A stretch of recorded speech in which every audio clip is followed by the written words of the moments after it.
반갑습니다. 목동교당 양자훈 교무입니다. 여러분, 원불교가 뭐 하는 곳이냐고 물어보면 어떻게 대답하시겠습니까? 네, 맞습니다. 보통은 마음 공부하는 곳이라고 이야기를 하죠. 원불교는 마음 공부하는 곳입니다. 마음을 공부하고 배우고 실천하는 곳이죠. 마음, 우리가 마음대로 살고 싶다라는 얘기를 종종 합니다. 그 얘기를 들으면 마음대로 한번 해봐, 마음대로 살아봐 라고 이제 대답을 해주죠. 근데 그렇다고 얘기를 해도 정작 마음대로 사는 사람은 얼마 되지 않습니다. 그 이유는 어디에 있을까요? 그것은 마음을 잘 모르기 때문입니다. 원불교는 마음 공부를 배워서 실천하는 곳입니다. 그렇다면 우리는 마음을 공부하기 위해서 마음에 대해 잘 알아야 합니다. 마치 수학에서 수학을 배우기 위해서 숫자와 기호를 모으고 국어에서 한글을 알아야 하는 것처럼 마음 공부를 하기 위해서는 마음을 잘 알아야 합니다. 마음이란 무엇일까요? 마음에 대해선 여러 가지 이야기들이 있습니다. 먼저 유교에서는 마음을 일신의 주제자라고 표현합니다. 그러면서 지, 정, 의로 나누고 있죠. 지는 마음의 본심, 기록의 측면, 정은 느낌과 감정, 의는 마음이 나가는 방향. 불교에서는 마음을 오온이라고 표현합니다. 색, 수상, 행식, 오온의 집합을 마음이라고 이야기합니다. 또 조금 더 발전된 대승불교에서는 마음의 층위를 구분하여서 육식, 의식, 칠식, 말라식, 애고식, 팔식, 아레야식, 조금 더 나아가 열애장, 성품이라고도 이야기를 합니다.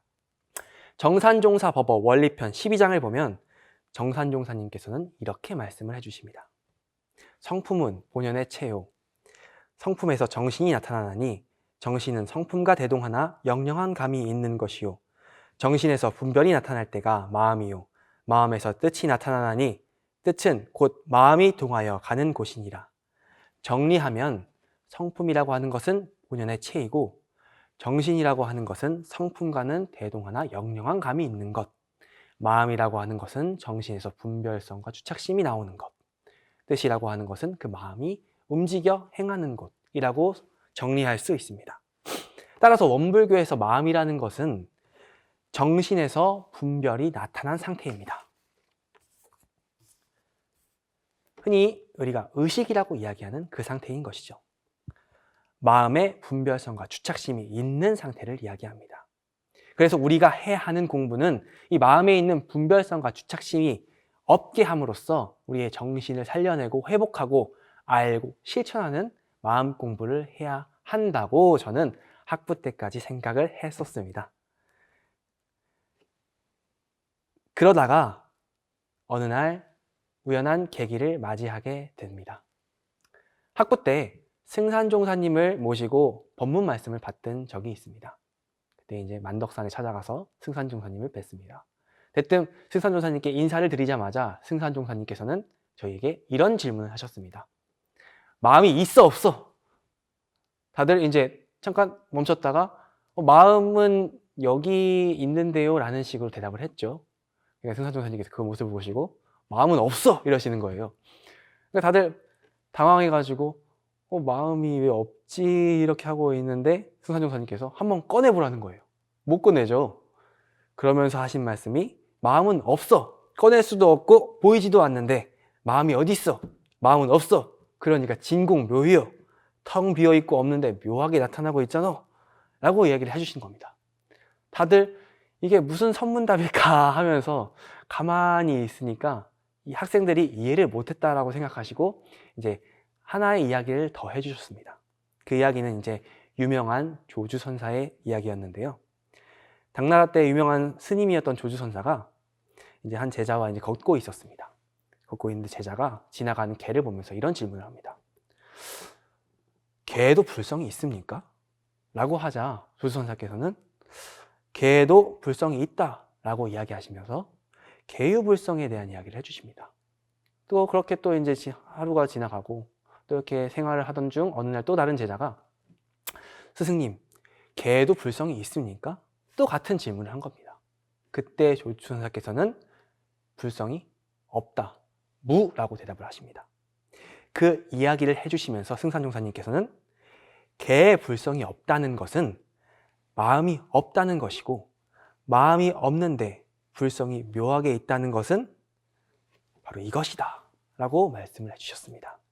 이것이 본래 마음이라는 겁니다. 그때 저는 느낄 수 있었습니다.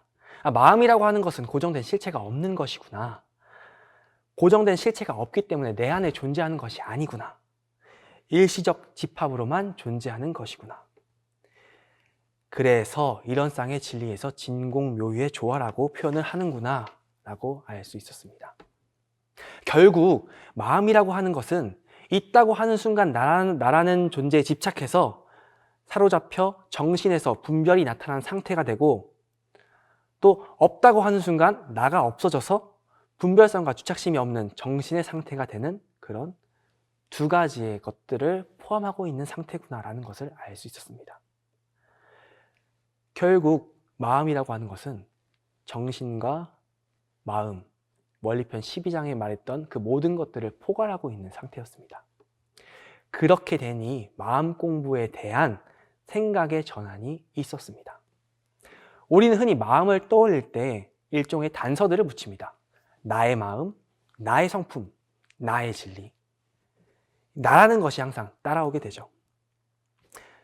그 생각으로 수행을 하게 되면 나의 마음을 키워나가고, 나의 본질을 키워나가고, 나의 마음을 격을 높이면서 수행을 쌓아나가는 것이라고 착각을 하게 만듭니다.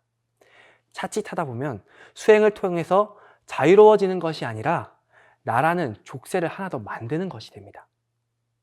하지만 수행이라고 하는 것은 나를 내려놓는 과정입니다. 나라고 하는 것들을 하나씩 비어가고 사라져가게 만드는 과정인 것이죠. 대종사님께서 개교의 동기에서 노예 생활을 벗어난다는 그 말씀이 바로 이러한 맥락인 것입니다. 우리는 알게 모르게 많은 부분에서 노예 생활을 하고 있습니다. 그것이 단순히 현실에 나타나 있는 물질일 수도 있고, 그 물질에서 발현된 관습이나 생각, 사상일 수도 있습니다. 때로는 종교적 신념이나 금계일 수도 있습니다. 그러나 이러한 것들은 마음을 우선해서는 안 됩니다. 마음이라는 것은 어떠한 것도 우선될 수 없는 것입니다. 그 앞선 것들이 마음을 성장시키고 마음을 키워나가는 도구는 될지언정 그것들이 우선이 되어서 마음을 지배하고 주도권을 가지고 있으면 안 됩니다. 그때 우리는 노예가 되는 겁니다. 우리가 목표해야 할 것은 그 노예에서 벗어나 자유를 찾는 것입니다. 마음의 자유를 찾아야 우리는 우리가 말했던 마음대로 살고 싶다를 실행할 수 있는 것입니다. 마음대로 살고 싶다 얘기를 합니다. 하지만 우리는 정작 그것이 무엇인지 잘 모릅니다. 돈을 많이 벌고 싶다? 성공을 하고 싶다? 연애를 하고 싶다? 과연 이게 정말 우리의 마음일까요? 우리의 마음일 수도 있습니다. 다만 그것들은 때로는 어떠한 생각들이나 관습 혹은 나의 욕심들에 오염된 생각일 수도 있습니다. 그것이 진정한 우리의 마음은 아닙니다. 우리는 그것을 알아차리지 못하고 내 마음대로 살지 못한다고만 생각합니다. 마음대로 산다는 것은 결국 내 성품짜리에 의지해서 산다는 것입니다. 내 본래 마음의 소리에 귀 기울이면서 그 마음의 소리를 따라 살아간다는 이야기입니다. 우리가 그 마음의 소리를 알아차리기 위해서는 훈련이 필요합니다. 그 훈련은 사막 공부의 길입니다. 첫째로 마음의 자주력을 기르기 위해서 정신 수양을 해야 합니다. 정신 수양이라고 하는 것은 뚜렷하고 고요하여 분별성과 주착심이 없는 정신을 기르는 것입니다. 밖으로 산란하는 경계에 끌리지 아니하면서 그 정신을 회복하는 것입니다. 정신 수양의 방법은 대표적으로 자선과 염불이 있습니다. 핵심은 마음의 힘을 기르는 것입니다. 마음의 힘을 기른다는 것은 결국에는 어떠한 경계를 당해서 어떠한 마음이 끌려갈 때 그것을 멈추는 힘을 기르는 것입니다. 하지만 사람이라고 하는 것은 육신이 있기 때문에 기본적으로 삶을 영위해 가기 위한 욕심이라는 메커니즘이 있습니다. 그 욕심이라고 하는 것은 삶을 풍요롭게도 만들고 행복하게도 만들어주기도 하지만 과하게 됐을 때 우리 인간을 지배함으로써 우리 삶을 망가뜨리고 위험하게 하기도 합니다. 그렇게 되면 자연히 삶에는 죄가 가득하고 안 좋은 일이 가득하게 됩니다. 그것을 미연에 방지하고 막아주는 것이 바로 자주력입니다. 우리는 태어나면서부터 욕심의 노예로 태어납니다. 그렇기에 정신수양을 통해 마음의 자주력을 회복하여 노예 생활에서 벗어나야 합니다. 그러기 위해서는 온전한 마음을 회복하는 이 정신수양이 필요한 것이죠. 정신수양의 방법은 12과목에서 자선과 연불이라고 말씀드렸습니다. 저는 그 중에서도 이 바쁜 현대 속에서 조금이나마 수행을 할 수 있는 연불을 추천드립니다. 1분 연불. 대략 20초면 7편의 연불을 합니다. 1분이면 42편의 연불을 할 수 있습니다. 또 연불에 대해서 대종사님께서는 선해록에서 알뜰한 연불 한마디면 영단이 쌓인다고 말씀을 해주셨습니다. 또 정산종사님께서는 일심 공부의 방법으로 하루 7편의 연불을 해보라고 권해주신 적도 있습니다. 이 1분 연불을 통해서 바쁜 현대 속에서 지하철을 타고 가거나 차를 운전해 가거나 잠깐씩 남는 시간에 수행을 하게 된다면 그 좁쌀만한 영단들이 조금씩 쌓여나가서 결국엔 우리의 마음의 자주력을 키우고 어떤가 멈출 수 있는 온전한 마음을 회복할 수 있는 그 힘을 길러나갈 수 있겠다고 말씀드릴 수 있습니다. 또 이렇게 1분 연불을 하다 보면 연불에 재미가 날 수도 있습니다. 그때에는 정기적으로 저녁에 시간을 두고 이 1분 연불과 정기적으로 한 연불을 병행해서 한다면 큰 힘을 얻을 수 있을 것이라고 생각됩니다. 둘째는 마음을 대상으로 사리 연구하기 위해서 마음의 상태를 알아차리고 관찰해야 합니다. 우리가 마음에 힘이 있어도 내 자신의 마음에 대해서 알지 못한다면 우리는 그것이 잘하고 있는 것인지 못하고 있는 것인지 알 수가 없습니다.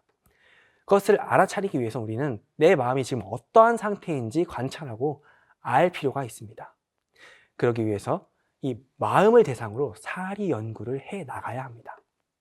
이 마음이라고 하는 것은 사리 연구의 중요한 대상이자 탐구의 대상이 될 수 있습니다.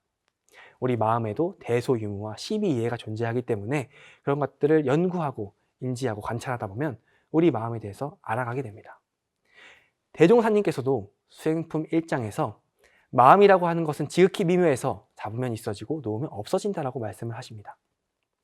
이처럼 마음이라고 하는 것은 삶의 중요한 부분인가 동시에 우리가 잘 인지하지 못하고 살아가고 있는 하나의 요소이기도 합니다. 그렇기 때문에 이것들을 알아가고 관찰하고 인지해 나가는 그러한 사리 연구가 필요합니다. 그 훈련을 하기 위해서는 먼저 마음의 일원상의 진리, 대소유무의 틀을 확인해야 합니다. 마음에도 대소유무가 있습니다. 성품과 정신과 마음의 뜻, 그 내역들을 확인해 보면 마음의 대소유무를 알 수 있게 됩니다. 또 처음부터 그 감을 잡기 어렵다고 낭망할 것이 아닙니다. 훈련이라는 것이 우리에겐 존재하기 때문이죠. 사리 연구의 훈련으로서 가장 좋은 훈련 방법은 바로 정기일기입니다. 정기일기를 통해서 내 마음들을 하나씩 살펴가다 보면 우리는 우리의 마음에 대해서 조금 더 잘 알 수 있습니다. 그 정기일기 중에서도 감각감상일기와 심신작용 처리권 일기를 추천드립니다. 감각감상일기는 대소유무의 이치를 밝히기 위해 쓰는 것입니다. 심신작용 처리권은 당일의 시비를 감정하여서 제복의 결산을 알게 하며 시비이해를 밝혀 모든 일을 작용할 때 치사의 능력을 얻게 하기 위해 쓰는 일기입니다. 이 일기들을 쓰게 되면 자연스럽게 자신을 중심으로, 내 마음을 중심으로 일기를 쓰게 됩니다. 그러면서 내 마음이 어디로 움직이고 내 행동이 어떻게 발현되고 그 행동에서는 어떤 마음으로부터 시작되고 그러한 것들을 하나둘씩 관찰하게 됩니다. 관찰하고 인지하게 되면 인식의 확장이 일어나고 인식의 확장이 일어나게 되면 우리는 삶을 바라보는, 마음을 바라보는 그 방향성들이 달라지게 됩니다. 그렇게 하나둘씩 내 마음에 대해 알아가다 보면 우리는 연구력을 얻게 되는 것입니다. 또 일기를 염두에 두고 삶을 살아가다 보면 마음이 언제나 깨어있고 삶을 허투루 보내지 않게 됩니다. 또한 일기를 쓰면서 내 삶 속에 숨어있는 법문가도 만날 수 있습니다. 그렇게 우리는 마음대로 살 수 있는 준비를 해 나갈 수 있는 것입니다. 셋째는 마음에 정의를 세워서 정한 바대로 그것을 실행하기 위해서 실천해야 합니다. 내가 마음대로 살기로 정했다고 해도 그것을 실천하려는 노력이 없다면 그것은 힘든 일입니다. 아무리 우리가 마음에 힘이 생기고 그 마음을 알았다 하더라도 실행을 하지 않는다면 그것은 단순히 빛 좋은 개살구에 불과할 뿐입니다. 하지만 실질적으로 우리가 무언가를 정하고 하려고 했을 때 그것을 실천하는 것은 굉장히 어려운 일입니다. 왜냐하면 여태까지 우리가 살아왔던 습관이라는 것이 있기 때문에 그런 것들을 새롭게 해나가려 할 때 습관이라는 것이 그것을 방해합니다. 진정으로 내가 원하는 것이 생겼고 그것을 실천하려 해도 습관이 그 실천을 막아버리는 것입니다. 그렇기 때문에 우리는 그것이 될 때까지 진정으로 훈련을 해야 합니다. 또 훈련이 필요한 이유는 우리가 여태껏 살아온 습관으로 인해 쌓여진 업력을 한 번에 해결할 수 없는 게 당연한 일이기 때문입니다. 큰 법기라면 한 번의 깨달음으로 한 번의 습관을 정리할 수도 있겠지만 보통 사람들은 꾸준한 훈련을 통해서 그것들을 정리해 나갈 수 있습니다. 하지만 습관과 업력은 관성이 있습니다. 언제든지 다시 되돌아갈 준비를 하고 있기 때문에 그것들을 끊임없이 바라보고 연습하지 않는다면 한순간에 되돌아가고 맙니다.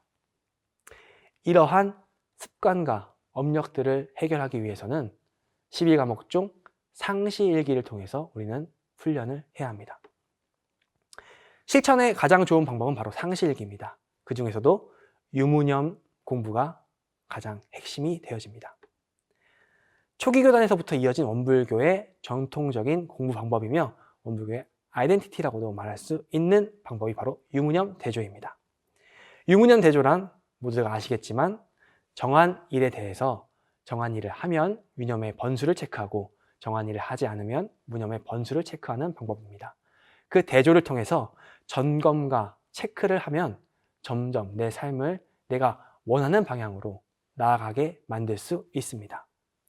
처음에는 그 유무념을 하는 데 있어서 계속해서 무념의 체크가 되기 때문에 그것들을 바라보기가 싫고 그러한 자신과 마주하기 싫을 수도 있습니다. 또 안 되는 것에 낭망해서 하기 싫다고 멀어질 수도 있습니다. 그러한 사람들을 위해서 대종사님께서는 먼저 그것들이 잘 되지 않을 때는 마음에 그것들을 하려고 했던 마음이 있었으면 유념, 마음이 나지 않았으면 무념으로 해서 마음부터 개조시키는 연습을 시키셨습니다. 행동에 앞서 마음을 변화시킴으로써 마음, 행동, 습관, 그 차분 하나하나 단계를 밟을 수 있게끔 길을 열어주신 겁니다. 그렇게 우리는 상시일기, 특히 유무념 대조를 통해서 우리의 습관을 해결하고 우리가 원하는 바, 마음을 정해서 그것들을 실행해 나갈 수 있는 것입니다. 저는 오늘 여러분들께 마음을 마음대로 할 수 있는 방법에 대해서 설명을 드렸습니다. 마음은 우리의 삶을 주재하는 핵심적인 역할임과 동시에 우리의 삶을 살게 하는 소중한 바탕이 됩니다. 뿐만 아니라 모든 이치와 진리와 하나 될 수 있게 하는 매개체 역할도 합니다. 마음을 제대로 알아야 그 마음을 바라보고 멈출 줄 알아야 마음을 마음대로 실제로 실행할 줄 알아야 우리는 우리 마음대로 살 수 있습니다. 그러기 위해서는 훈련이 필요하고 그것이 바로 사막 공부입니다. 경계를 당하여 자유로울 수 있는 마음의 자주력을 키우고 내 마음에 대해 세밀히 알아내는 마음의 연구력을 얻어서 마음을 내 마음대로 실행할 수 있는 치사력을 길러낸다면 우리는 마음의 자유를 얻는 마음의 주인이 될 수 있을 것입니다. 노예십니까? 우리는 노예가 되지 않기 위해서 이 마음 공부를 하고 있습니다. 개벽의 일꾼으로서 개벽하기 위해서 마음 공부를 하고 있습니다. 마음의 주인이 된다면 마음을 마음대로 할 수 있습니다. 노예에서 벗어나 모두가 주인으로 나아가야 합니다. 허공의 밝은 달은 다만 한낮 원체로 돼 일천강에 나타나면 일천낮이 나타난다. 우리의 마음은 나의 마음인 동시에 일원상 진리의 마음입니다. 우리가 내 마음대로 하고 싶어 라고 하는 순간 진리 또한 거기에 감응합니다. 과연 우리의 마음이 어떤 마음일까요? 지금 나는 어느 마음에 머물러서 내 마음을 사용하고 있는 것일까요? 정말 마음대로 살고 있나요? 우리 모두 마음을 마음대로 살아가며 이런 쌍의 진리와 합일하여 개벽 세상의 마음의 주인 되는 공부인들 되기를 염원하면서 이상 설교를 마치겠습니다. 감사합니다.